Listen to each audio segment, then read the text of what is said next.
Welcome to Rogers New Technology High School. Hi, my name is Dr. Lance Arbuckle and I'm the building principal here at Rogers New Technology High School.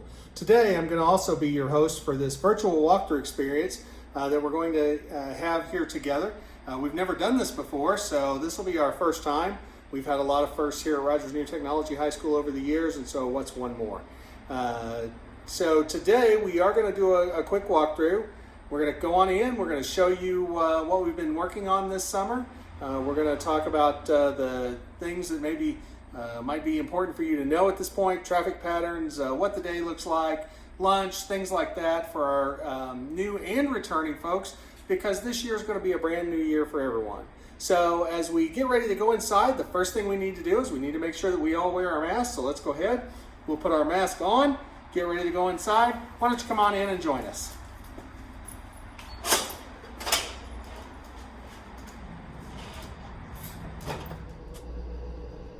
As we step inside the building, we see the office to our right. We'll go in there in a little bit. Ahead of us, we see the Cyber Cafe. This is our main eating area, main cafeteria area. One of the first things you'll notice if you were here last year is the reduction in seating space.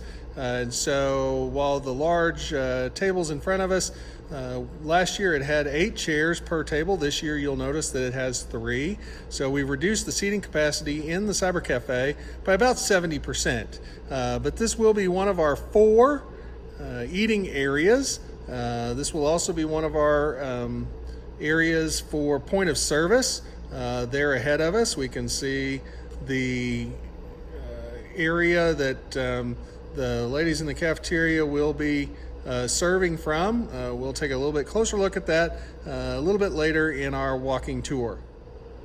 One of the other things that we notice is right off the bat we see a sign that lets everyone know that we are going to be doing one-way traffic this year. So the building's relatively small. It won't take us too long to get to where we're going, but we're going to go ahead and do our one-way traffic. You notice that we have placed green arrows on the carpet.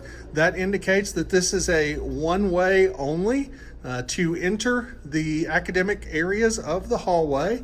On our east-west areas, most of them will be two-way. This one, however, is a one-way, so you'll notice the floor is clearly marked with arrows moving in this direction, letting learners know how they are to proceed through the building.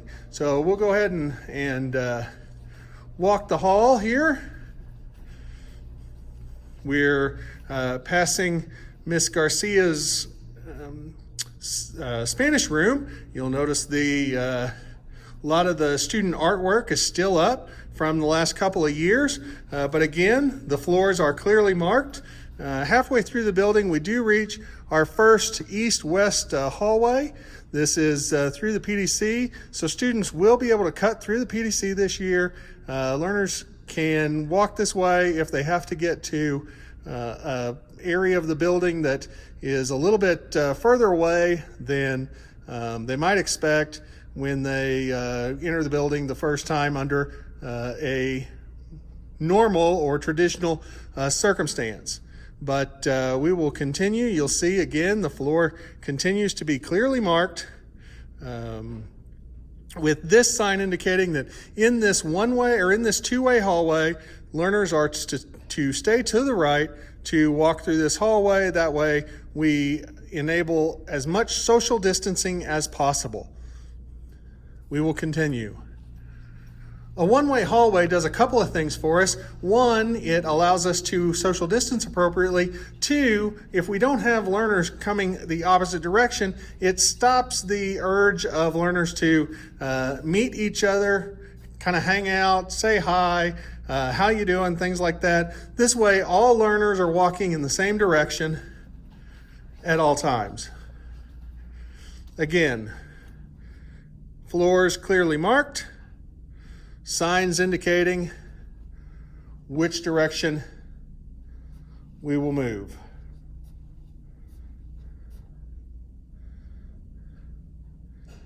Now, you might wonder what that is. Why a strange symbol like that in the hallway? That's a way for us to indicate to learners and individuals walking in the hallway, it might be a good idea to pause right there, because this is a thoroughfare where people might be coming at you in different directions. And stopping, looking both ways, always a good idea. As we enter the wolf den, you'll see another east-west hallway where the floor again is clearly marked, indicating to which side of the hallway learners should be traveling. You'll also notice that as we progress through the wolf den, again, the floor is clearly marked, allowing for two-way traffic. There are places where obviously that does need to occur, but in a manner that allows for appropriate social distancing. Again, you'll notice seating in the wolf den has been reduced by around half, with extra tables set up for learners who would like to have a little bit more distance as they eat. Also, if learners choose, and learners will choose where they want to eat, if learners choose to eat in the wolf den, then the point of service will actually occur down here. They will actually buy their food here in the wolf den and eat it either here, or we will have set up for exterior lunches or exterior eating outside on the northeast corner, where we will have outside these doors, we will have outside tables, as well as planning for an outdoor large tent to provide shade and shelter from the weather. As we progress through the wolf den, let's take a minute and talk about our water fountains. The water fountain on the right is a bottle filler. Obviously, we've had those for a while.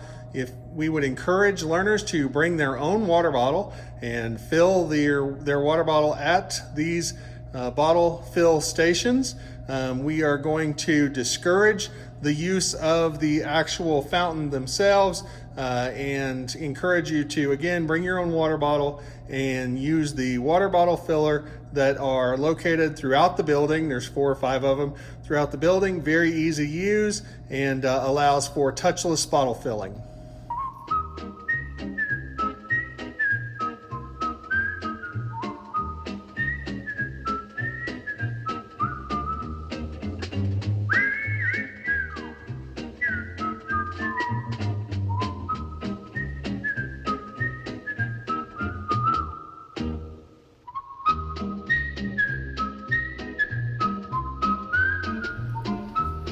As we continue to make our way down the hallway, we come upon our counselor's office. It's important this year that as we have times where we might need to see a counselor or see someone in the office, we have this a new protocol. So if you need to see any of the individuals associated with the office, either administratively or with attendance, or maybe you will need a transcript from the registrar, like to see your counselor, you will be able to email those folks and ask for an appointment with the appropriate individual, and we will make those individuals available to you at a time that is convenient for you in a space that's appropriately large for the meeting that needs to take place. We will continue on. You'll notice, for those of you who've been here, this is Mr. Burdess and Ms. Basic's classroom. Let's just check it out, what a classroom might look like. A little bit different than what we have experienced in the past. Learners, parents, one of the things that we have invested in is it's important per CDC guidelines to have all the learners facing the same direction. In our environment where we encourage collaboration and working together, that becomes a challenge, and so we've tried to work through that challenge. One of the things that we have done to help work through that is create these fall cubicles, if you will, that helps to provide a barrier or some sense of distance between our learners, yet still allow us the opportunity to collaborate and work together or communicate across these clear barriers. So while all students will continue to wear masks at all times in the building, they will also have these little barriers that, or fall cubicles, if you will, that will allow them to continue to participate in a collaborative environment in at least a minimal way.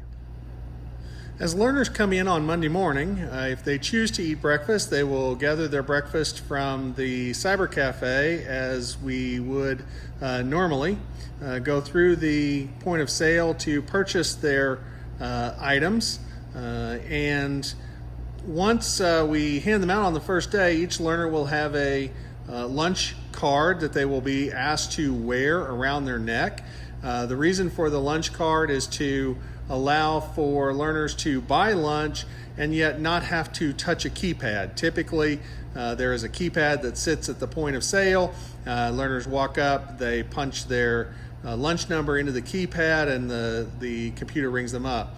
In an effort to reduce the touching of items that don't necessarily need to be touched, each learner will have a lunch card. That lunch card will be scanned at the point of service, and thus charging their account for their lunch or breakfast or items that they choose.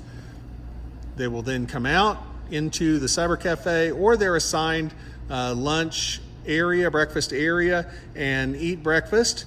Once they have completed that, then they will move on to their first period class.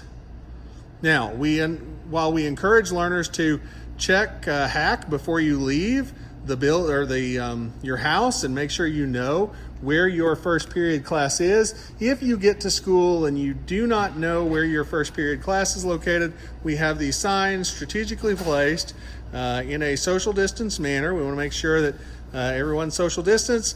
Find your name, see what your first period class is, and make your way to that class at that time.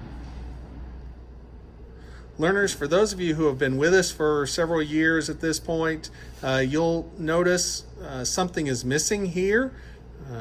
The things that are missing are the microwaves. Unfortunately, microwaves will not be able to be used this year due to the necessity to clean microwaves after every use. The sheer number of learners who were using microwaves would make that near impossible. So at this point, please note that microwaves will not be able to be used or accessed during the fall portion of the school year. So we encourage you, if you're choosing to bring lunch, please bring something that will not need a microwave required to warm it up. As I met with student leadership earlier this month, one of the topics that we talked about was the dismissal from school. We talked about options to ensure that we didn't have 700 kiddos who were heading for the doors all at the same time at 3:35. In an effort to help reduce the number of kiddos who are walking through the building at the same time, going through exit doors together, trying to catch the bus, we are going to release school at staggered times. And so this year, what that looks like is we are going to start releasing bus riders first. So those learners who are catching a bus after school, they will be released at approximately 3:25. That will give them about 5 minutes to exit the building and prepare to load the buses prior to the next wave of releases, which will occur with those learners who are driving themselves to school. So if a learner is driving themselves, they have their own vehicle, and they're driving that back and forth from school or to school, then they will be the next ones released at approximately 3:30. That will give us another 5 minutes to have those students exit the parking lot, get into their cars, create an appropriate amount of distance to ensure that when we release those learners who are being picked up by mom, dad, grandma, grandpa, other adults, they will be released at 3:35. And so we'll have this rolling in time, which will allow for us to ensure that everyone has enough distance and we don't have, again, all 700 kiddos leaving the building at the same time. Learners, I do hope that you have enjoyed our virtual walkthrough today. I hope you have learned a little bit on what to expect as you come into the building on Monday. We are so excited to see you come back into the building. It's been about 6 months since we've been able to be together, and I hope that you are excited about coming back in and being a part of the Rogers New Technology High School community, as well as our fabulous facilitators here at the building. And we look forward to it. Again, we'll see you on Monday morning. School will start at 8:25, and we will dismiss sporadically or in stages as we talked about earlier. Thank you.